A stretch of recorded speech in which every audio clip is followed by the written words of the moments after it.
सितंबर के दिनवा बाबा ता सबके घर में आवे छै। 17 सितंबर के दिनवा बाबा ता सबके घर में आवे छै।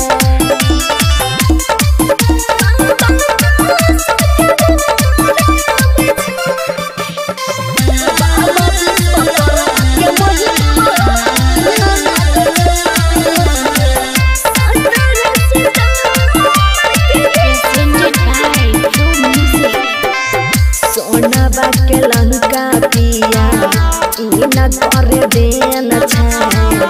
इना के दया से चलै बस ट्रेन छै। बस ट्रेन सोनवा के लंका पिया इना कर देन छै। इना के दया से चलै बस ट्रेन छै। सबके ज्ञान बटै में नहीं विलोम लागे छै। ज्ञान बटै में नहीं विलोम लागे छै। 17 सितंबर के दिनवा बाबा ता सबके घर आवे छै।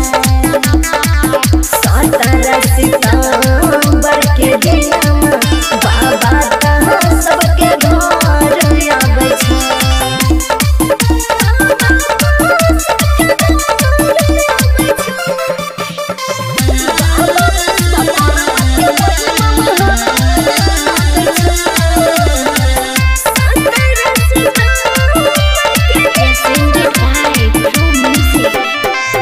इना कहते में पिया गजब काला